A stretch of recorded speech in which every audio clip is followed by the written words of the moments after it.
বিএনপির ভারপ্রাপ্ত চেয়ারম্যান জনাব তারেক রহমান সাহেব বাংলাদেশে এসেছেন ডিসেম্বর মাসের ২৫ তারিখে। আর এই আগমন নিয়ে নানা রকম সন্দেহ ছিল, বিতর্ক ছিল, পক্ষ এবং বিপক্ষের নানা রকম কথাবার্তা ছিল। যারা বলেছিলেন যে তারেক রহমান সাহেব আসবেন না বা আসতে পারবেন না, শেষ দিন পর্যন্ত যারা অটল ছিলেন ২৫ তারিখ সকালবেলা পর্যন্ত, এবং অনেক আশঙ্কা করেছিলেন যে তিনি হয়তো আসতে যদি পারেনও এয়ারপোর্ট থেকে বের হতে পারবেন না। এই যে যারা হতাশাবাদী যে গ্রুপটি ছিল, তাদের মুখে রীতিমতো চুনকালি দিয়ে তিনি এয়ারপোর্ট থেকে বের হয়েছেন এবং দেশের মাটিতে পা রেখে খালি পায়ে তিনি মাতৃভূমির মাটিকে সম্মান জানিয়েছেন, আবেগপ্রবণ হওয়ার চেষ্টা করেছেন এবং সেখান থেকে তিনি নেতাকর্মীদের মাঝে চলে এসেছেন ৩০০ ফিটের সংবর্ধনা স্থলে। এবং দিনটি কোনো রকম নেতিবাচক কোনো বিষয় ছাড়া চমৎকারভাবে শেষ হয়েছে। আর এতে করে বিএনপি যারা সমালোচক, তাদের রীতিমতো ঘুম হারাম হয়ে গেছে। যারা প্রতিদ্বন্দ্বী, বিএনপির প্রতিদ্বন্দ্বী, তাদের মন খারাপ হয়ে গেছে। আর তারেকবিহীন বাংলাদেশে যারা নানাভাবে ছড়ি ঘোরাতেন ক্ষমতার, তারা এখন নতুন করে ভাবছেন যে ছড়িটা বের করবেন কি করবেন না, করা ঠিক হবে কি হবে না, ইত্যাদি নানা কথাবার্তা। এই গেল এক।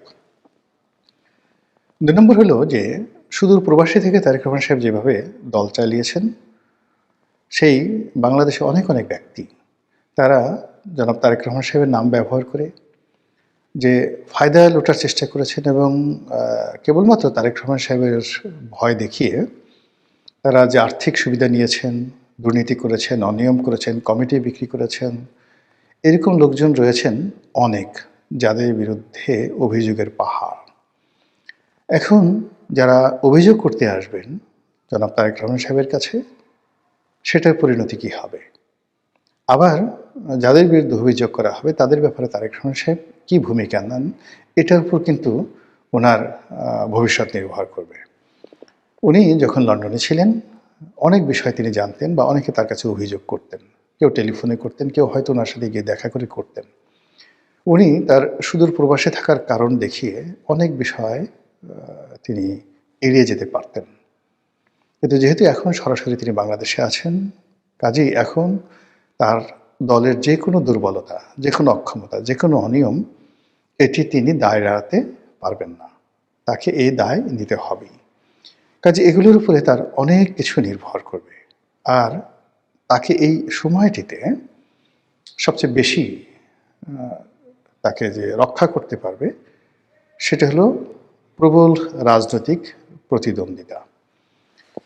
তিনি যদি রাজনৈতিকভাবে প্রতিদ্বন্দ্বিতার মুখোমুখি না হন, তার নেতাকর্মীরা যদি অবাধে বাংলাদেশে দাপট দেখাতে পারে, আপনি নিশ্চিতভাবে ধরে নিতে পারেন যে তাদের পরিণতি ছাত্রলীগ, যুবলীগ কিংবা আওয়ামী লীগের চাইতে হাজার গুণ খারাপ হয়ে যাবে, কোনো সন্দেহ নেই। এই জন্য হয় কি, যখন কোনো একটা সমাজে প্রতিযোগিতা না থাকে, আমাদের প্রকৃতিটাই কিন্তু আল্লাহ রাব্বুল আলামিন তৈরি করেছেন তাপ চাপ দিয়ে। অর্থাৎ আপনার চারিদিক থেকে বাতাসের চাপ থাকবে, মাটিতে আপনার একটা টান থাকবে, মাধ্যাকর্ষণ শক্তি থাকবে, মহাকর্ষণ শক্তি থাকবে, আকাশ থেকে টানতে থাকবে এবং আপনার শরীরটিকে আপনি ব্যালেন্সে রাখতে পারবেন। কিন্তু এই ব্যালেন্সটা যেখানে থাকে না, বাতাস থাকে না, আলো থাকে না, সেখানে মানুষ হাওয়ায় উড়তে থাকে চাঁদের দেশের মতন করে। এই জন্য আসলে শক্ত প্রতিদ্বন্দ্বী থাকা যে কোনো একজন মানুষের সফলতার জন্য সবচেয়ে ভালো। রাজনীতিতে সবসময় আপনি পৃথিবীর যত বিখ্যাত লোক দেখেন, সব লোকেরই রাজনৈতিকভাবে প্রবল প্রতিপক্ষ ছিল এবং এর জন্যই তারা ভালো করেছেন। শহীদ প্রেসিডেন্ট জিয়াউর রহমান জমানাতে তিনি যখন ক্ষমতায় এলেন, তখন প্রথম তার জন্য যে সমস্যা দেখা দিল সেটা হলো জাসদের বাড়াবাড়ি। অর্থাৎ ৭ই নভেম্বরে যে বিপ্লবটি জাসদ করেছিল, তার জন্য তারা মনে করত যে জাসদই হলো এই আন্দোলনের master mind. Doctor Mohammad Yunus যে সমস্যায় পড়েছেন এনসিপির দ্বারা, বা যে সমস্যায় তিনি পড়েছেন সেই সমন্বয়কদের দ্বারা, ঠিক একই সমস্যায় জিয়াউর রহমান সাহেব পড়েছেন জাসদের দ্বারা। তো জাসদের সেই হাত থেকে বাঁচার জন্য তাকে নিষ্ঠুর হতে হয়েছে। দ্বিতীয় তার যে সমস্যা সেটা হলো তার জমানাতে হঠাৎ করে দক্ষিণপন্থী গ্রুপ শক্তিশালী হয়ে পড়ে। জামাত শক্তিশালী হয়, মুসলিম লীগ শক্তিশালী হয় এবং জামাত এবং মুসলিম লীগের মদতপুষ্ট পাকিস্তান ফেরত সামরিক এবং বেসামরিক কর্মকর্তারা জিয়াউর রহমানের জন্য রীতিমতো আজরাইলের ভূমিকায় অবতীর্ণ হয়।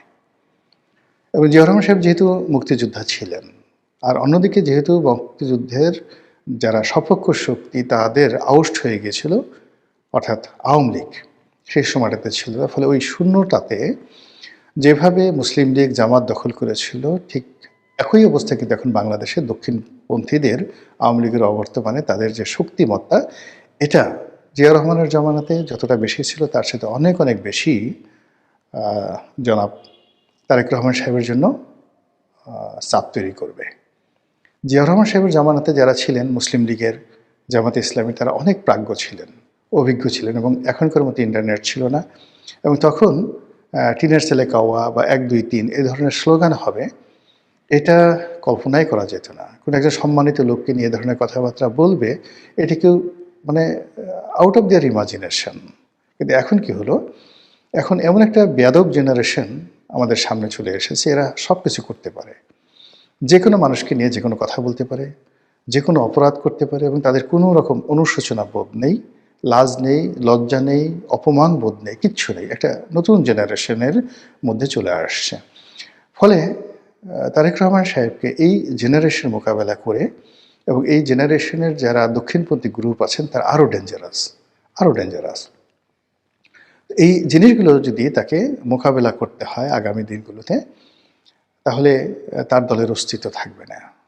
জিয়াউর রহমান সাহেব যখন দেখলেন যে তিনি জামাতের সঙ্গে পেরে উঠছেন না, তখন জামাতের রাজনীতিটাকে তিনি কৌশলে ডিফিকাল্ট করে দিলেন, যাকে বলা হয় জটিল করে দিলেন। এবং এজন্য জামাতের একটা বিরাট, যারা জামাতের মধ্যে একসময় মুসলিম লীগ করতেন বা রাজাকার ছিলেন, আলবদর ছিলেন, তাদের মধ্যে অনেককে তিনি মাঠে নামিয়ে দিলেন। অনেক ইন্টেলেকচুয়াল রয়েছেন, ইসলামপন্থী স্মার্ট লোক ছিলেন। বিশেষ করে ওই জমানাতে ইনকিলাবের যিনি প্রতিষ্ঠাতা ছিলেন মাওলানা মান্নান, অসাধারণ মেধাবী। বাংলাদেশে মানে এইরকম ইসলামপন্থীদের মধ্যে এইরকম মেধাবী, এরকম স্মার্ট লোক আপনারা যারা মাওলানা মান্নানকে দেখেননি তারা কল্পনাই করতে পারবেন না। এ যুগের মামুনুল হক, এ যুগের ডাক্তার শফিক বা এ যুগে যে সকল জুনায়েদ হাবিবি যারা আছেন, মানে যদি আপনি মাওলানা মান্নানকে, মাওলানা মহিউদ্দিন খানকে, তারপরে হাফিজি হুজুর সাহেবকে, ওয়াইদুল হক, খতিব ওয়াইদুল হক, এদেরকে আপনি 1000 নম্বর দেন, তাহলে বর্তমান জমানাতে যারা আছেন তাদেরকে আপনি 1 নম্বর দিতে ইচ্ছা করবে না। আমি তাদের সঙ্গে চলেছি, আমি জানি এটা। তাদের জ্ঞানের গভীরতা, তাদের চরিত্র, তাদের ব্যক্তিত্ব, তাদের ধন সম্পদ, তাদের ইন্টারন্যাশনাল কানেক্টিভিটি, এটা কল্পনাই করা যায় না এই যুগে যারা দক্ষিণপন্থী রয়েছে। তো সেই জমানাতে তিনি জনাব তারেক রহমান সাহেব মাওলানা মান্নানকে নামিয়ে দিলেন জামাতের বিরুদ্ধে এবং অত্যন্ত ক্যানিং, যেটাকে বলে ইংরেজিতে ক্যানিং, চালাকি করে বুদ্ধি খাটিয়ে মাওলানা মান্নান যেভাবে জামাতকে কোণঠাসা করেছিল, এবং সেটা যদি না করতেন জিয়াউর রহমান সাহেব সঙ্গে, মানে জিয়াউর রহমান সাহেবের পক্ষে তখন জামাতকে মোকাবেলা করা সম্ভব ছিল না। কিন্তু এত কিছুর পরেও কিন্তু জিয়াউর রহমান সাহেব দেখলেন যে না, হচ্ছে না, তিনি পারছেন না। একদিকে জাসদ, অন্যদিকে সর্বহারা পার্টি, অন্যদিকে যাকে বলা হয় এই দক্ষিণপন্থী অসংখ্য গ্রুপ, তারপরে মুসলিম লীগ, তার নিজের দল, মানে অন্তত 100টি ধড়িবাজ গ্রুপ তৈরি হয়ে গেল। এর মধ্যে সেনাবাহিনীতে একটার পর একটা বিদ্রোহ, এবং সেনাবাহিনীর সেই বিদ্রোহের সঙ্গে সঙ্গে পার্বত্য অঞ্চলে সমস্যা দেখা দিল। তো এই অবস্থাতে তিনি মনে করলেন যে এখন শক্ত রাজনৈতিক প্রতিপক্ষ ছাড়া সম্ভব নয়। ফলে তিনি নিজে কিন্তু আওয়ামী লীগকে রিভাইভ করেছিলেন। এটা আওয়ামী লীগের জন্য নয়, তার নিজের জন্য। তারপর তিনি আওয়ামী লীগকে রিভাইভ করার পর দেখলেন যে আওয়ামী লীগ সেই দ্বন্দ্ব করে, সংঘাত করে, গ্রুপিং করে, 3 থেকে 4টা গ্রুপ হয়ে গেল, মিজান গ্রুপ হয়ে গেল। তারপরে শেষে যাকে বলা হয় আব্দুল মালেক উকিল গ্রুপ হয়ে গেল, আরেকটি আরও 2-3টি গ্রুপ হয়ে গেল বিভিন্নভাবে, মহিউদ্দিন গ্রুপ হয়ে গেল, বাকশালের আর একটা গ্রুপ হয়ে গেল। তখনও বাকশাল হয়নি, কিন্তু মানে ওই যারা কট্টরপন্থী বাকশাল ছিলেন তারা আলাদা হয়ে মোটামুটি 3 থেকে 4টি গ্রুপ হয়ে এমন দ্বন্দ্ব সংঘাত শুরু করে দিল তো সেদিকে আব্দুর রাজ্জাক, ডক্টর কামাল হোসেন, বরিশালের মহিউদ্দিন সাহেব, যার নাম ছিল চাকু মহিউদ্দিন, তুফাইল সাহেব, আমু সাহেব, সুরঞ্জিত সেনগুপ্ত থেকে শুরু করে আওয়ামী লীগের যে সকল নেতৃবৃন্দ, জোহরা তাজউদ্দিন, সাজেদা চৌধুরী, আরও অনেকে, মানে কোনো অবস্থাতেই আব্দুল মালিক উকিল, মানে টাঙ্গাইলের আব্দুল মান্নান, মানে এক একজনে ছিলেন রীতিমতো মহিরু। এর মধ্যে লতিফ সিদ্দিকী, কাদের সিদ্দিকী তখন দেশের বাইরে, যারা লতিফ সিদ্দিকী দেশের বাইরে, অন্যান্য যারা ছিলেন, মানে গ্রুপিংয়ের যন্ত্রণায় মানে মানুষের জীবন অতিষ্ঠ হয়ে গেল। জিয়াউর রহমান চিন্তা করলো যে না, এটা সম্ভব নয়। তখন এই তিনি কিন্তু শেখ হাসিনাকে আনার উদ্যোগ নিলেন আওয়ামী লীগকে ঐক্যবদ্ধ করার জন্য। কারণ হলো তিনি যেখানে হাত দিচ্ছেন সেখানে বিশৃঙ্খলা, জামাতে বিশৃঙ্খলা, মুসলিম লীগে বিশৃঙ্খলা, তার নিজের দলে বিশৃঙ্খলা, এবং সে নিজের দলে বিশৃঙ্খলতা, মানে চট্টগ্রামের বিশৃঙ্খলতা বন্ধ করার জন্য, পলিটিক্যাল নেগোসিয়েশন করার জন্য গিয়েই তো তিনি মারা গেলেন, শহীদ হলেন। তো ওই অবস্থাতে তিনি শেখ হাসিনাকে ফেরত এনেছিলেন যেন তার একটা শক্ত প্রতিপক্ষ থাকে। কিন্তু শেখ হাসিনা আসার অল্প কিছুদিন পরেই তিনি কিন্তু নিহত হন। ফলে তিনি রাজনীতির যে সুবাতাস, রাজনীতির যে সুখ, সেটা কিন্তু পাননি। একজন মিলিটারি ডিক্টেটর হিসেবে, একজন অ্যাডমিনিস্ট্রেটর হিসেবে তিনি যে তার শুভকর্ম, সেই শুভকর্ম নিয়ে তিনি বেঁচে আছেন। তো ওই অবস্থাতে যদি তার মৃত্যু হতো, তাহলে তার পরিণতিটা কি হতো বলা যায় না। যেহেতু একটা দুর্ঘটনার মাধ্যমে, একটা সেনা বিদ্রোহের মাধ্যমে, একটা অভ্যুত্থানের মাধ্যমে তার নির্মম হত্যাকাণ্ড হয়েছে, ফলে তিনি যে পাবলিক সেন্টিমেন্ট পেয়েছিলেন, এই কারণে জিয়াউর রহমান এখন সকল মানুষের সম্মান এবং মর্যাদার প্রতীক হয়ে আছেন। কিন্তু তার পলিটিক্যাল যে থিওলজি, ধর্মতত্ত্ব, তার যে পলিটিক্যাল, তিনি যে মানে যে একটা লিগেসি তৈরি করার চেষ্টা করেছিলেন, সেই জিনিসটি বিএনপির যারা লোকজন আছে তাদেরকে বুঝতে হবে যে কেন তিনি আব্দুল হামিদ চৌধুরী, কেন তিনি আবুল মনসুর আহমদ, কেন তিনি ফেরদৌস আহমেদ কুরেশির মতো মানুষকে এতটা মর্যাদা দিতেন, এতটা মর্যাদা দিতেন। এই গেল একটা গ্রুপ। আরেকটা গ্রুপ ছিল সেই আতাউর রহমান সাহেব, মশিউর রহমান যাদু মিয়া, শাহ আজিজুর রহমান, এদের মতো লোককে নিয়ে তারা আর একটা গ্রুপ ছিল।